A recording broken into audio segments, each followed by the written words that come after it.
السلام عليكم، ازيكم حبايبي؟ عاملين ايه؟ يا رب تكونوا بخير. اللهم صل وسلم وبارك على سيدنا محمد وعلى آله وصحبه وسلم.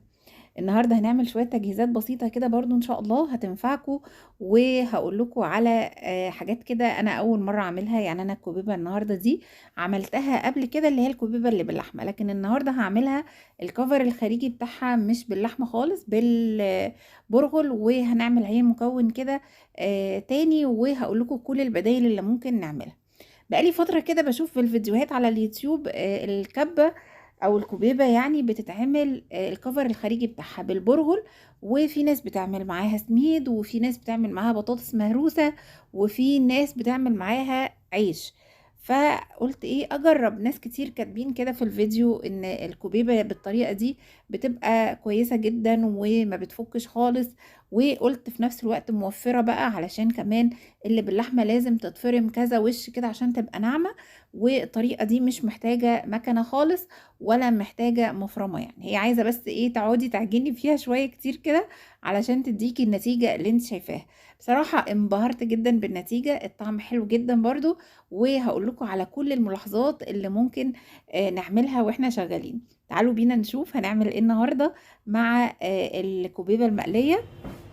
اولا طعمها حلو قوي، زي ما انتم سامعين كده القرمشه بتاعتها حلوه جدا. وعلى فكره سبتها لغايه اما بردت، يعني كان في ناس ما كانتش اكلت، فسبتها لغايه لما بردت خالص، وكانت برضو ناشفه وطعمها يجنن.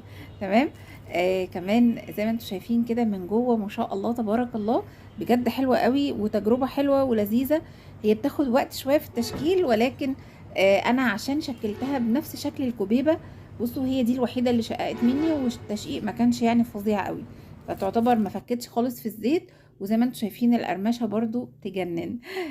تعالوا بينا نشوف احنا هنعملها ازاي، وكل الخطوات وكل الحاجات اللي انا على فكره يعني ايه عملتها، وان شاء الله هتجيب نتيجه معاكم. بصوا حبيت بقى ان انا ما اكترش عشان كنت دي اول تجربه ليا، فقلت ايه هشوف. كان عندي شويه برغل كده باقيين، لقيتهم كوباية ونص، كوباية من المعيارية دي ونص، وكمان معلقتين برغل كده. فهي المجمل يعني بتاع البرغل كوباية ونص. تمام. هحط كوباية ونص وعليهم كوباية ونص بالظبط مية برضو على قد البرغل بالظبط، وزودت شوية مية في الآخر كده اللي هم بمقام المعلقتين الزيادة يعني. تمام. المية طبعا لازم تكون مغلية علشان الحبات بتاع البرغل تنفش وتقدري تعجنيها حلو كده. تمام. يا دوبك حطيت شوية المية دول على قد المعلقتين الزيادة اللي انا بقول لكم عليهم. معلش انا هنا كنت بصور ماسكة التليفون بايد وعمالة اشتغل بايد التانية، فعلشان كده المية عملت مني. قلبت كده زي ما انتوا شايفين البرغل بيبقى المية فيه كده زي ما انتوا شايفين، بس في ثانية واحدة البرغل بيشرب المية. بصوا بقى في برغل كتير، يعني في انواع كتير لما شفت في الفيديوهات.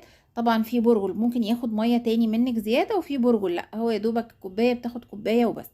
غطيتهم كده زي ما انتم شايفين سبتهم بقى نص ساعه ساعه، بس مش اقل من نص ساعه علشان الكوبيبه البرغل ينفش كده ويفنشر كده زي ما بيقولوا، وتقدري تعجنيها.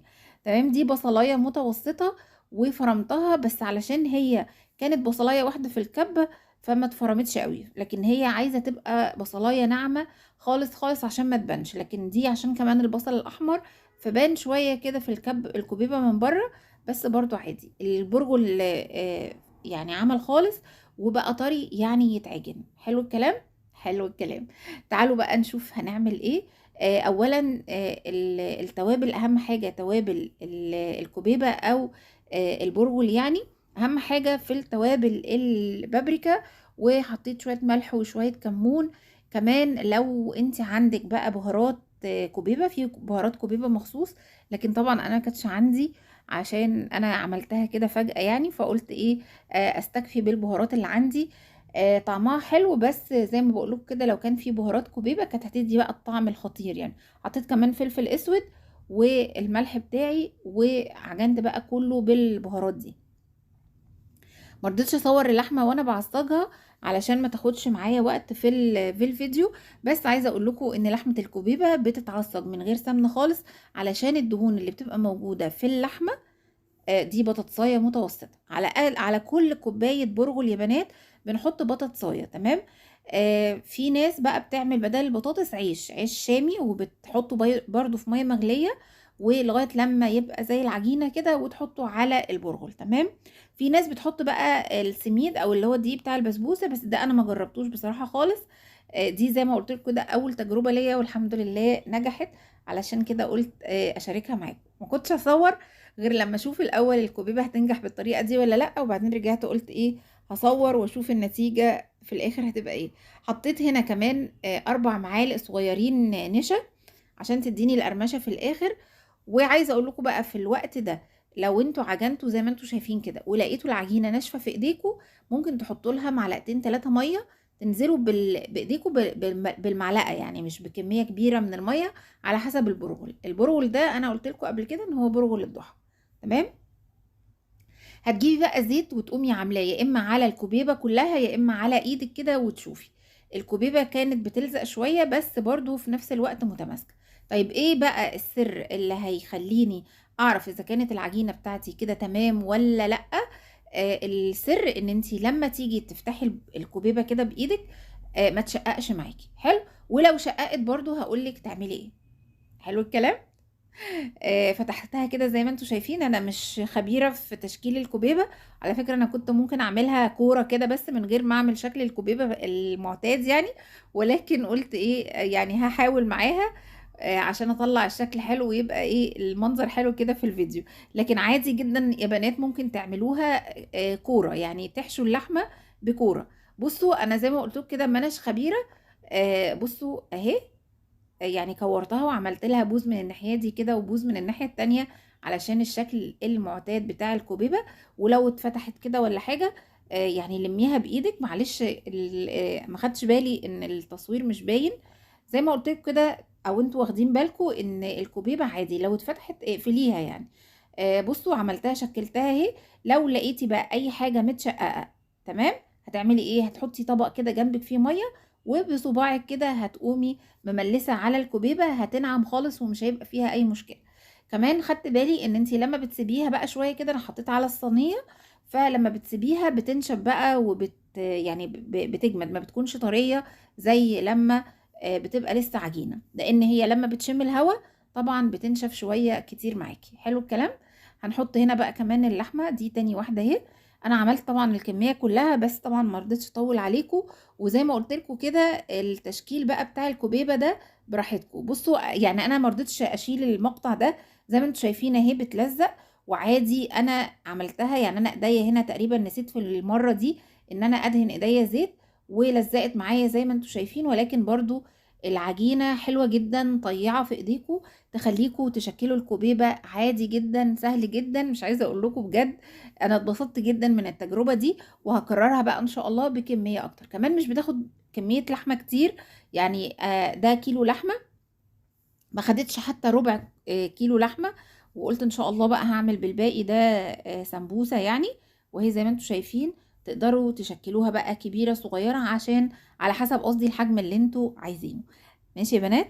ادي كده الكميه اللي عملتها كلها وهي طازه كده زي ما هي. خدتها من الصينيه حطيتها علشان اقليها، كنت حاطه الزيت على النار. الزيت لازم يكون سخن جدا ويكون نوعا ما غزير، ما يبقاش يعني زيت قليل. وهحط الكوبيبه بتاعتي. اهم حاجه ان انتي ما تقلبهاش غير بعد حوالي دقيقتين 3 علشان ما تفكش منك. بس كده هي دي كل الملاحظات. وكمان هخزن الباقي افرزه، يعني هشوفه في الاخر انا عملت فيه ايه. وزي ما قلت لك كده ان شاء الله هكرر التجربه دي تاني وهعملها يعني سواء بقى بالعيش او بالبطاطس، بس انا شايفه ان البطاطس يعني افيد طبعا، طعمها مش باين خالص البطاطس في الكوبيبه. ف بصراحه تجربه بالنسبه لي حلوه جدا وان شاء الله هتتكرر باذن الله. زي ما انتم شايفين لونها حلو قوي.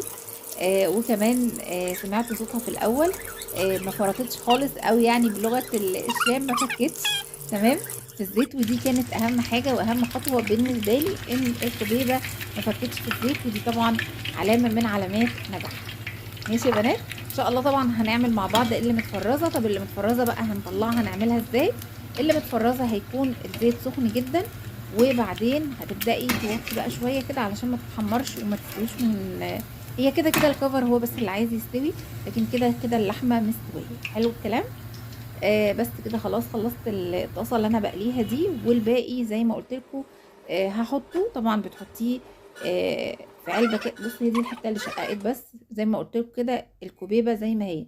انا حطيتهم كده في علبه زي ما انتم شفتوا، وبعيد عن بعض عشان ما يلزقوش في بعض، وبعدين حطيتهم في كيس، وتطلعي بقى منها العدد اللي انت عايزاه في الوقت اللي انت عايزاه. سيحت بقى كمان هنا شوية سمنة زبدة كده، قلت طبعا عشان ينفعوني لازم اعملهم. عايزة اوضح نقطة بس مهمة يا بنات، اوعي تسيبي الزبدة طول ما فيها ريم ابيض من فوق كده. الريم الابيض من فوق او اللي فوق ده، الرغاوي اللي فوق دي تعتبر لبن. ما ينفعش ان انا انزل الزبدة وعليها وش ابيض كده زي ما انتم شايفين. بصوا الزبدة بقت صافية خالص معايا ازاي. لازم تكون النار واطية جدا جدا جدا، هادية جدا جدا.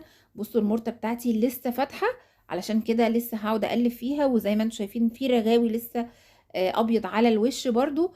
فهسيبها شوية مع التقليب المستمر علشان تبقى زي ما انتم شايفين كده. شايفين لون المرتة بقى عامل ازاي. وصفيت هنا في البرطمانين والعلبة دي، وكده هبقى هعينهم لغاية ان شاء الله استخدمهم في رمضان. كل سنة وانتم طيبين. وادي كده كانت اول تجهيزة معايا. من ضمن الحاجات اللي بعملها برضو وعملتها معاكم كذا مرة، ان انا بحمر لسان عصفور والشعرية. بينفعوني جدا جدا جدا، ما بياخدوش وقت. بتيجي في الاخر خالص ان انتي تقومي محطاهم في شوية الشوربة، او تطلعي الشعرية تحطيها على شوية الرز، وتمام كده ودمتم. زي ما قلت لكم احنا الحاجات دي سهلة وبسيطة، متاخدش وقت، ولكن دي مع دي مع دي مع دي مع العصير مع مش عايزين ناخد وقت.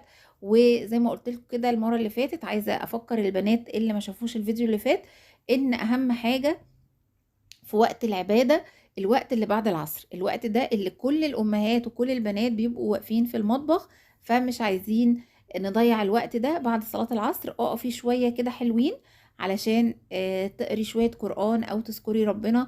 اوعوا تنسوا اذكار الصباح والمساء، دول من ضمن الحاجات. في حاجات كده معينه ما ينفعش ان احنا نستغنى عنها، او ما نعملها في العبادات بتاعتنا. اول حاجة وهي ان احنا نصلي الصلوات على وقتها.